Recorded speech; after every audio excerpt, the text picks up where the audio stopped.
Hello everybody, my name is Åsa Hedman and I come from VTT Technical Research Centre in Finland.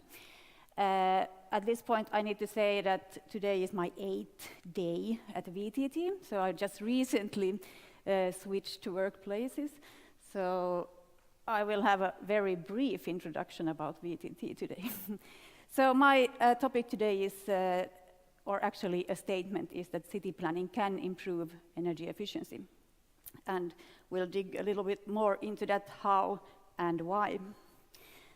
I would love to have some comments about the previous speaker, but I didn't understand so much, so I'm sorry for that. First, a few words about myself. So as said, I have a PhD in energy technology and did my PhD thesis about energy efficient city planning. My work background is that currently I'm a research manager at VTT. And before that, I was 3 years running my own business, a consultancy company called Sustekon, Sustainability Consulting.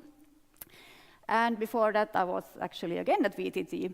And then I've done some other consultancy works in between, been expert in renewable energy, and done some project management work related to energy efficient district planning.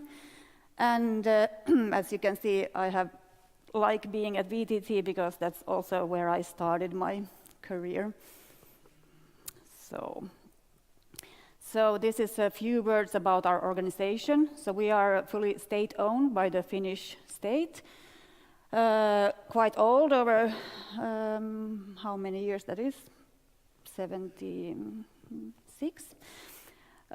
These are the numbers. We are over 2,000 people employed, of which about 65% are researchers or professors or something like that. We have quite a high level of education in our company also, and we are very international, so over 1/3 of our staff is from abroad. So we are using mostly English actually in our daily work life. So our main vision and why we exist is that we are supposed to help Finnish and European companies and the society to be well and to solve our societal challenges.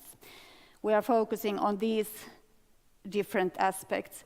So, and these, I put them here today because these are very relevant for our topic of today.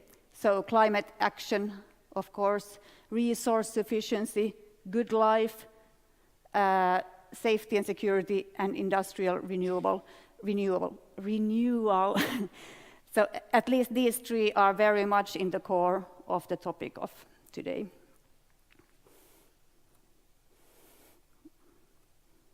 Okay, that was the marketing bullshit, so now we can start with the actual topic. So, as you all know, we have this global megatrend about which is urbanization. So people are more and more moving into cities. Actually, in Europe, already we have about 75% of the population living in cities. And on a global level, it's today around 50%, and it will be over 2/3 within just a few years.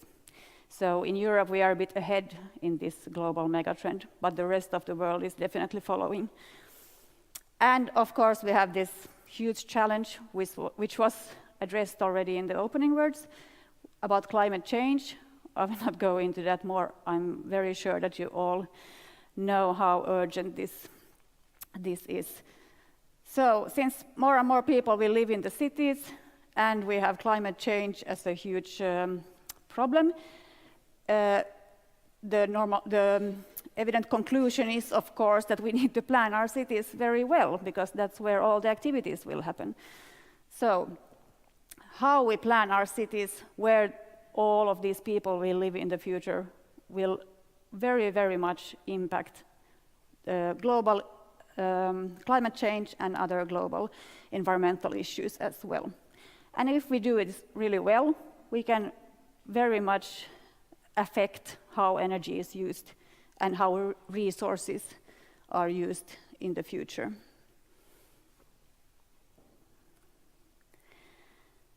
This is a picture that shows how the urban planning process should go. it doesn't always go like this. We need to have a very holistic view in our planning.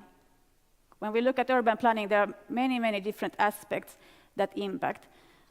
I think my next slide, oh no, I skipped that one. Okay, anyway, so we have transportation issues, how people move around to and from the city and within the city, or the smaller village, we can also say. Then we have all the buildings, how much energy do these consume, how well are they built, how long will they last, what is happening in them. We have, of course, the energy production issue, which is not a separate thing.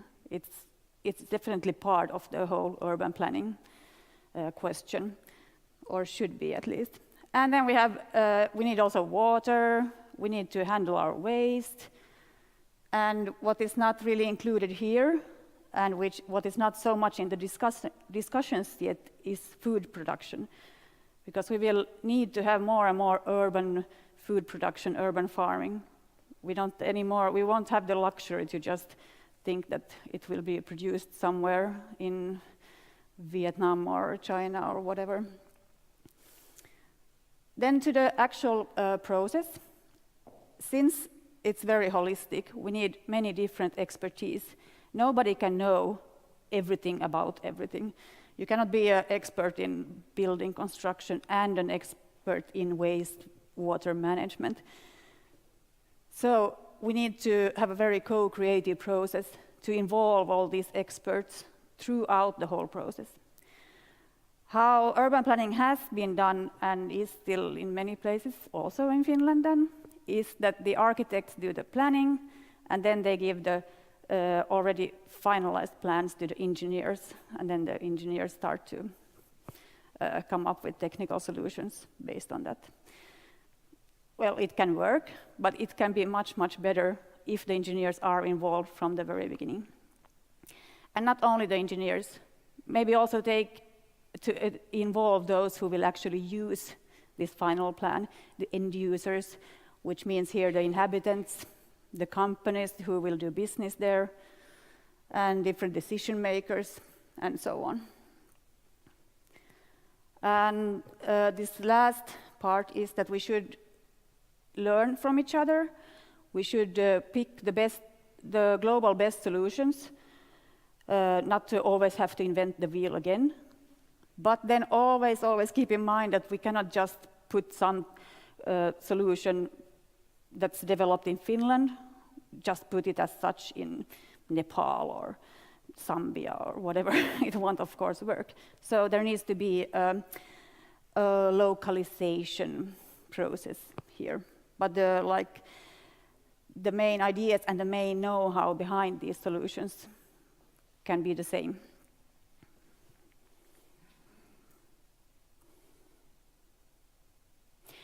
Okay, this is trying to open up the actual urban planning process. This is a bit tricky because it can be different in different countries. And I don't know how it is in Estonia. So this is now how it works in Finland. We have regional planning, where it's on a very large scale, and actually it's not the cities doing this, it's this maakunta, regional authorities who are making these plans. I will get back to that in more detail soon. Then we have master planning, which is on a city scale, but still taking from a broader perspective. And then we go into detailed planning, where we can look at a few blocks, what happens there. What happens after that is, of course, the construction phase, and we can still impact that through the planning process. The reason why these are smaller is not because they are less important or anything like that. It's just because I will not today talk about this. So the usage phase, people will use these buildings and this environment for hundreds of years, hopefully. And then we have also renovation. So this is actually a loop going on. I still wanted to include included here just to remind us all that it doesn't end here. So it's an ongoing process. Okay, so now going back to the regional planning phase, what is actually decided there, at least now Finnish case, are these, let's say, well, big decisions on, for example, where big, trains are going or big highways, where there should be big marketplaces, for example. So these like big scale things that affect many different cities and the whole state, that is not affecting only one particular city. I have here one example.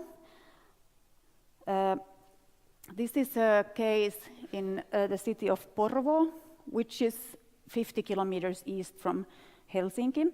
It's a quite small city, 50,000 inhabitants, and I actually live there myself, and I've been working there also. And actually, this is my house. I live there in an apartment there. Yeah, very interesting. Okay, so the situation in Porvoo is that we have the city center, and then 4 kilometers away, in the middle of the field, in the middle of nowhere, there is this market area where there are, you can buy furniture or hardware stuff and these small machines that you need for renovation and stuff like that. Now the issue was that the city wanted to plan there a big grocery store, Prisma, a huge place for, well, daily services where people couldn't buy their food. And the city decision makers were almost all in favor of this. What actually happened was that this was not approved by the general plan. So the ministry overrun the city decision makers here, saying that it's not of benefit for the society because it's too far away, it's not connected to the city center, it's relying on private cars, and we don't want that. So it was not approved. Well, my opinion is that this was a good decision because this would heavily have impacted the daily services in the city center. It would have taken away a lot of shops. People would have needed to use more private cars, which of course from an energy perspective is not a good thing. So this is an example just on what kind of decisions can be made on regional planning level that can impact the energy efficiency. And I count the transportation to be part of the energy efficiency because they use energy and such, just to clarify. Oh, now it's not working, sorry. I was going back here, yeah. I'm having troubles, okay. Okay, then if we go to the master planning level. So the master plan, that's something that the cities themselves are deciding upon. So what are the issues then that can be influenced in that stage? Well, then we deal with zoning and the city's internal infrastructure. So we look at what type of activities should happen. This is a case in eastern part of Helsinki called Östersundom, which is supposed to be, there should be around 30,000 new inhabitants or something like that. So here it's decided, okay, this zone, dark brown, that's for very dense buildings, high-level dense buildings. And the lighter gray is a little bit less dense, but still residential buildings. And then these pink-colored, they are industrial areas reserved for industrial purposes. And this is the metro line that should go through the area. And what is now, which has to do with energy efficiency, is first of all that there is public transportation, that it's like the cornerstone of the whole planning, is that it's the whole moving, well, basically moving to the city of Helsinki should be based only on almost only on public transportation. And the other decision is that around the metro station it's mostly dense, to get most people to be close to those hubs. And the longer you go out, the less dense it becomes. And then we also have these areas that are reserved only for, green areas, parks, and so on. So in the master planning phase, these are the things that you can decide. So I wrote here, for transportation, that here you can make the most, I put here carrot decision. I refer here to the carrot and stick. So if you want to get something to work, you can either give the kid the candy if they do it, or you can snap them on the fingers if they do something bad. So the carrot decisions, like providing good public transportation, that it's easy to not have a car, and also the zoning issue. Through zoning, we can make sure that the daily services are close to the residential areas, or actually should be in the same zone as the residential areas, mixed zoning, and workplaces. Basically, we should never plan a residential area which don't have any workplaces. This is not, of course, ever going to happen like that, but that should always be at least kept in mind. We won't have any tools to make sure that those people who are moving there will also be working there, but at least it's enabled. It's, at least on a theoretical level, possible. And in regards to energy, the question about having district heating or not, that's also something that's decided on the master plan level. And here we, of course, face the fact that we need to discuss with the energy companies, the energy utilities, which doesn't always happen. So actually the city planning department on their own make decisions to have or not have district heating without any discussions with the energy companies, which is not very wise. Okay, then when we go to the detailed city planning, then we get to more concrete measures that can be done to improve the energy efficiency. So we can impact the, actually go to the pictures here. We can impact how much the houses can consume energy. We have already quite tight building regulations, so even if they are on the what can be mostly used, it's quite very efficient. But at least in theory, the city plan could demand even higher level of energy efficiency for the buildings. Then when not a big issue is how the buildings are oriented. So at least in Finland, in the detailed city plan, it's there decided exactly to how the house should be placed. So in this part of the planning, to know how we can utilize solar energy the most. For example, this type of building, this big roof area should naturally be pointed towards the south, or at least a little bit to the south, to enable more solar energy to be utilized. Now, again, back to Porvoo, there is a quite new residential area where the houses look like this, and the big roof is to the north, and only this small area of the roof is nicely to the south with open access to the solar energy. So that's an example of how you should not plan. Just turn it around. Solar shading, well, it's at least now in November, it doesn't feel so very essential to get the sun to stay out. But last summer, we did have problems with overheating. And of course, in many other countries, this is a bigger issue. So to just by simply adding to the architectural designs these solar shaders, which can look a bit nicer than this, but this is what you are good at, the architects, to get the winter sun in to heat, but still keep the summer sun out to avoid excess heating. When it comes to local renewable or at least energy production on site, our hands are a bit tight because of our regulations. It's not possible to, in the plan, say that you have to have solar panels. That's not according to the law.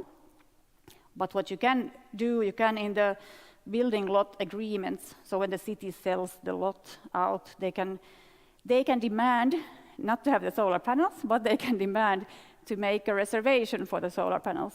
That should be already the pipings and the electrical cords and stuff. So to make it as easy as possible for the building owner to install solar panels or solar collectors. This is possible, and this has been done in at least one case in Helsinki city center, Kalasatama. So this was there put as a demand for that. They are not yet built, those houses, so I don't know if, if they actually have the solar panels there or not. Then if we talk about the transportation issues, what can be done in the detailed city planning phase is that we can make demands, for example, in an apartment building, there can be demands that at least 30% of the parking places need to have the readiness for electrical vehicle charging. So there again, to make sure that the infrastructure is there already, like looking a bit into the future. And then we can also have a certain demand for parking places allocated for shared cars, and this to make it easier to use shared cars and make it a bit less easy to use the normal cars if the normal parking lots are less.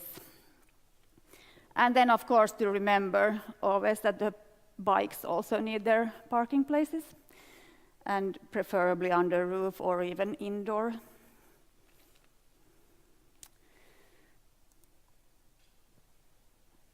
I just need to check the time. Okay.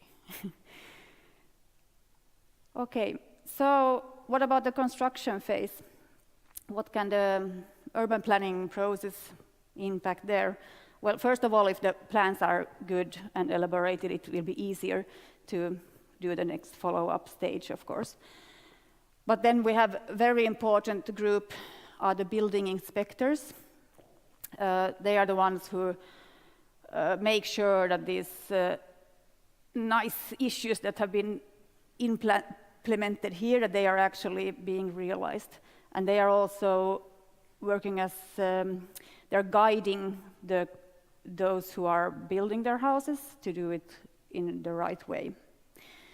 The situation today is that these don't have enough resources, they don't have enough time for the project, and they don't always have enough know-how.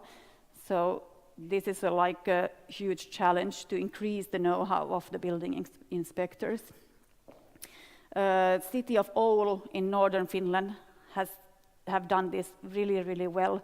They decided maybe 5 years ago to focus on this, and they have trained them, and they have had excellent results. And actually the buildings, the one-family house buildings that are built there, are a huge part of them are actually more efficient than what the building permits require. And that's not because the plan would demand that, but it's because of the building inspectors' work, their active guidance work. Okay. Okay, well, this is general, like enforcement of plans and regulations.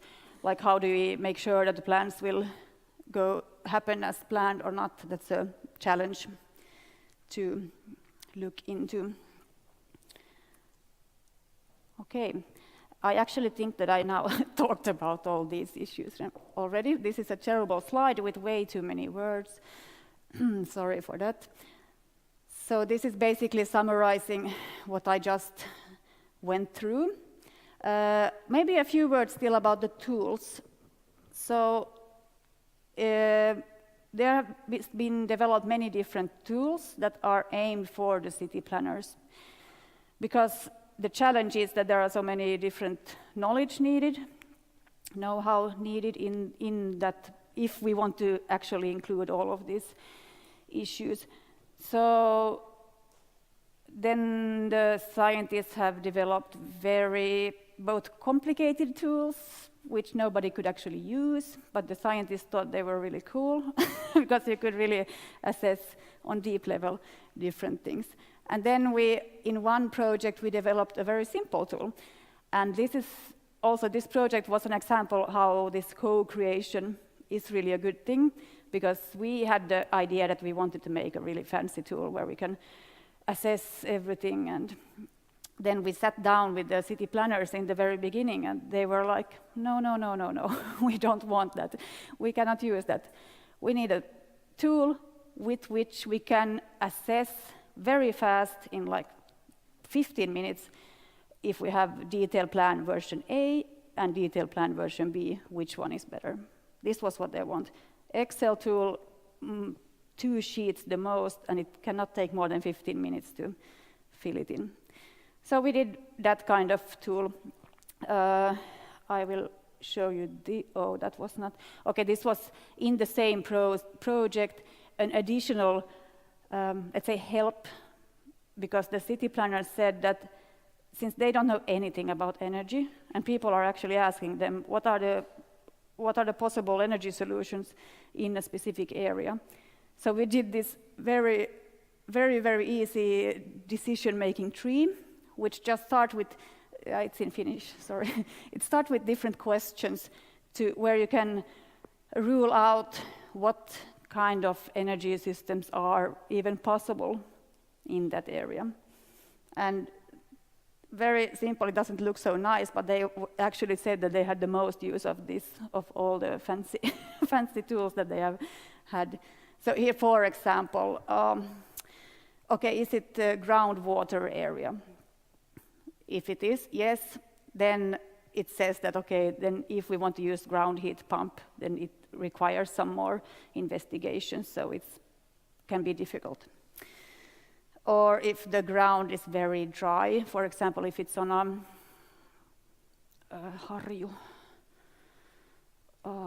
ridge, if it's on a ridge with very, very like sandy or even gravel soil, then if it is, then the ground heat is not sufficient in any way. We won't get enough energy out of that, and so on. So this was just one example of a very simple help. I'm not calling this a tool. It's not a tool. It's a small A4 to help them. This is now the example of this simple tool that we then created in the project. And it was like this to put in what kind of building types there are, what the energy classifications of those buildings were. Now I just need to note that this was done in 2010, so these have changed, these energy classification numbers there, but the principle is still the same. And then there was also another sheet, which I couldn't find now quickly, but there were questions about how far is it to schools, how far is it to the daycare, to assess, and how many workplaces are there in the area, to assess the transportation part also. And then about the energy systems. This was the output of this tool. So it gave actually an energy class of this whole, of the whole area, just at the same time as the building. So we could see that, okay, this area with this plan, it will have a class B and a 0.212. And then they could make certain changes, maybe put a bit more high-rise building instead of one single family house, and see how it affects the total score, the total energy efficiency. And I think that it's more those kind of easy-to-use tools that are needed, not those that assess the whole life cycle and give a lot of very interesting things for us researchers to work on. but we need the simplified versions so that they are able to use it, really. Okay. Okay, then I pointed a few discussion points. So the first is this regulative versus innovative.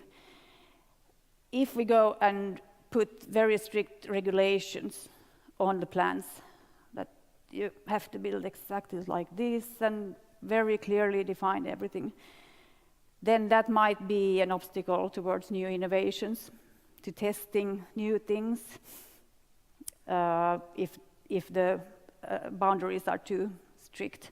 And that, of course, we don't want, because then we won't have any development. I don't have an answer to this, I'm just raising this as a question. But there, of course, there can be like exceptions if it's innovative enough or whatever.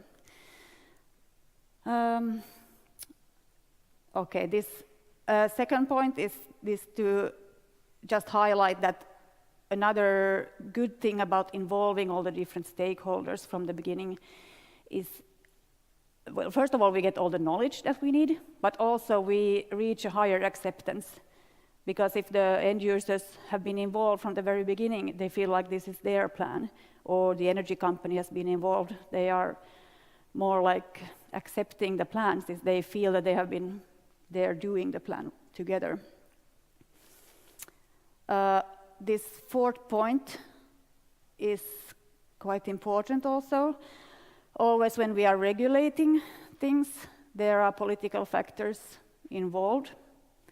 We see that already in our energy classification systems, which is based on primary energy factors, which is actually it's the result of lobbying, of a discussion where different interest groups have had their say.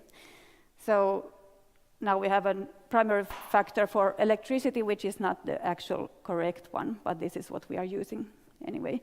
So the same kind of issues might come up when whatever we are regulating, that it's not necessarily based on facts and actual assessment, but there can be other values behind. And then what I also mentioned here quickly earlier, this food production, urban farming, this should be more in the discussions when we talk about our city planning now. And actually in my thesis I haven't mentioned it at all, so I'm also recognizing that I myself haven't seen that upcoming challenge a few years back, but it's now on the table, so to say. So to conclude, good, we still have time for discussions. So to conclude, there are many different ways which we can impact the energy efficiency through the planning process, which there are smaller details and bigger issues, and in different parts of the planning process. So we need to be aware of them and to take all those things into account. This for them. Okay, for the city planners. So today, the city planners don't have to try to do the most energy efficient plan today. There is no law saying that. So this is, maybe it could be put more like push on them that, for example, that there should always be an energy analysis of the plans, for example, which is not the demand today. Or that they have to take the certain different part of stakeholders into the process. And really into the process, not just ask their opinion on the ready plan. Okay. And the last point here, that for this to be able to happen, so that the city planners could actually take all these issues into account, they need support, guidelines, tools, collaboration with different experts, and so on. Yeah, I think I'll conclude here, and then I'm happy to hear your comments and questions.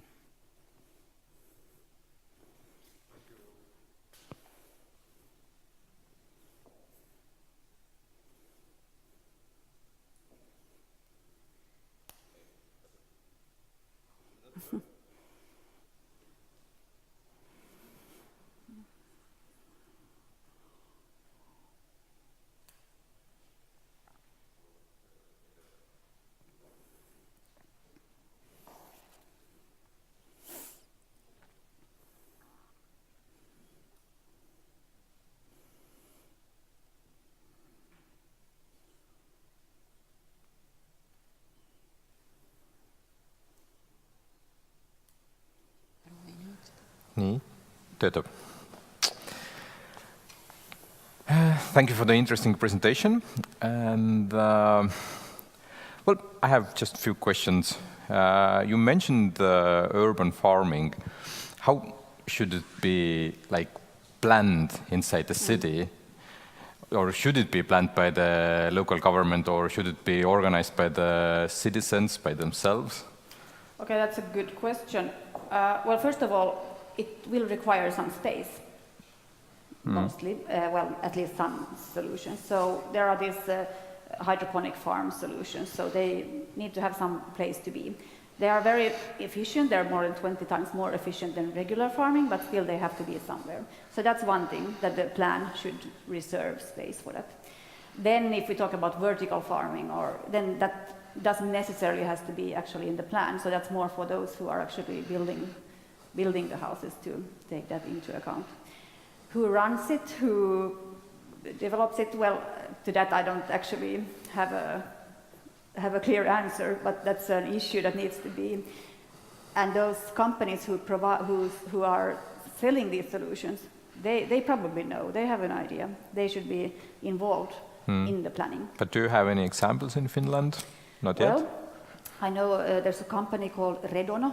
It's a startup company, and they have these different kind of hydroponic solutions. So they can actually provide a container where you can produce. But inside the cities, for instance, in Helsinki. It's actually been implemented.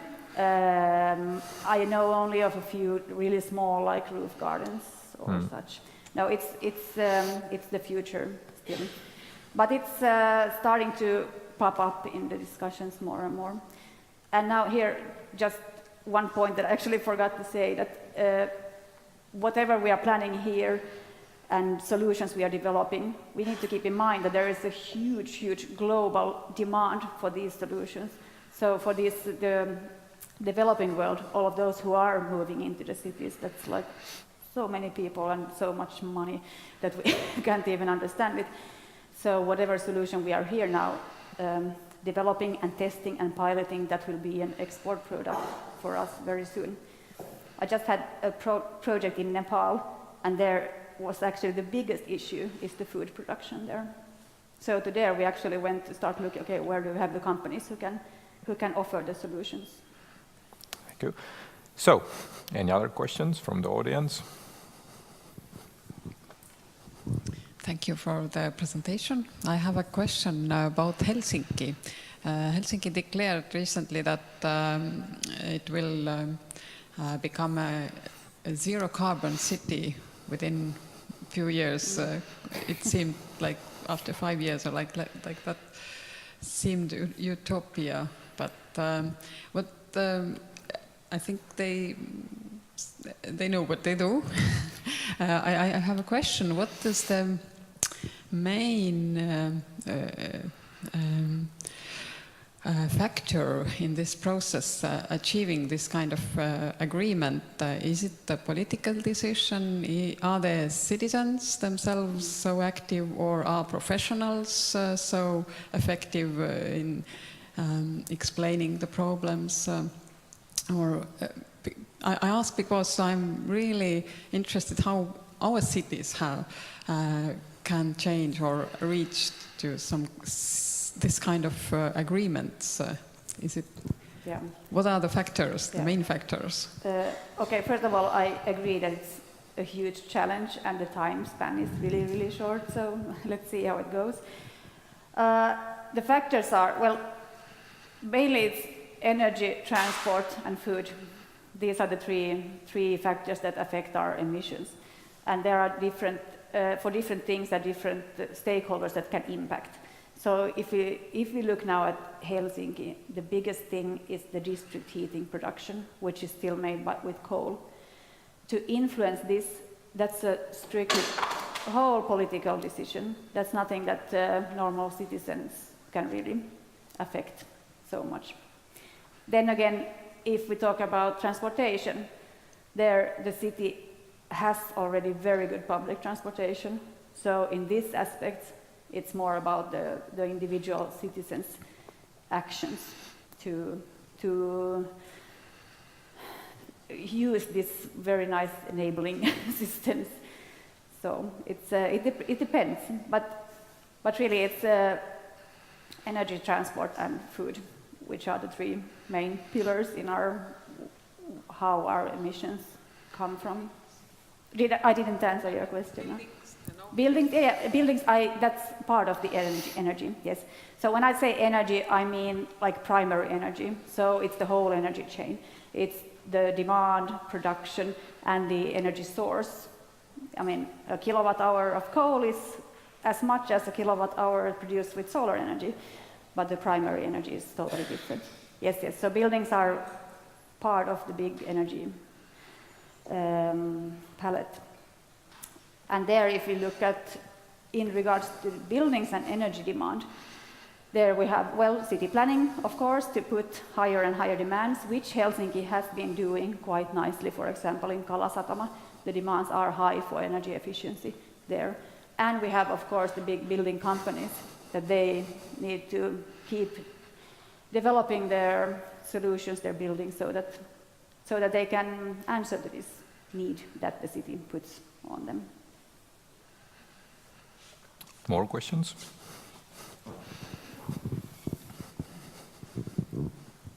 Thank you for your presentation. I have the question about what is your opinion towards the kind of like sharing economy, as there is this example of New York, for example, where Uber actually, which is supposed to be part of the sharing economy, or like carpooling, car sharing, which actually increased the traffic in the city, which became a problem eventually. So what is your opinion about that? Okay, so generally I think shared economy can be a very good thing, because it can enable us to use our infrastructure more efficiently.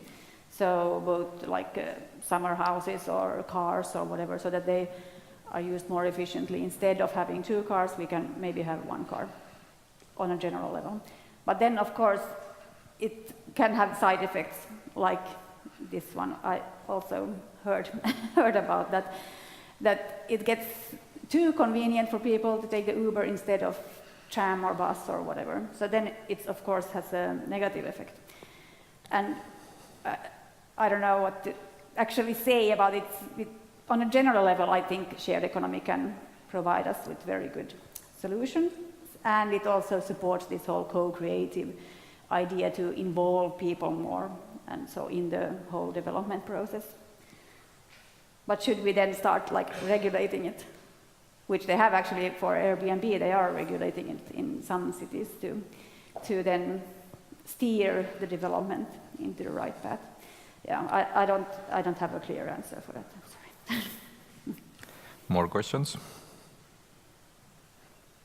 Well, I have one more question. In your presentation, you mentioned one case in Porvoo where the central government intervened to the local government's decision. I know that in Estonia, by the law, like the local government and central government are separated, and it's very, very complicated to intervene to the local government's business. So how is it in Finland? In what case this kind of thing is allowed in Finland? Because I guess that you have the same system that the powers are separated. Yeah. Yes. So basically, issues that are in the general plan, maakuntakaava, those are fully decided by the government, and that's basically the city can say its opinion on that. But then, if we look at those, these are these bigger issues like where train lines should go or highways, food markets out in the field and stuff like that.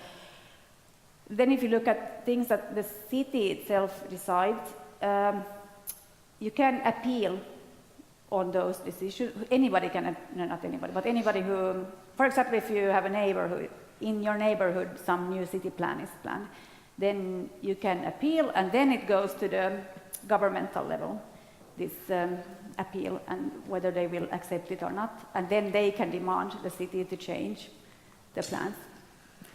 This is a very stiff and slow process, and quite seldom they actually get them. The city's decisions often stay. They have to show that there has been a fault in the process itself. Then it can be overrun by the government. But basically the city is quite strong. Okay. More questions? No? Okay, then thank you, Åsa. Thank you.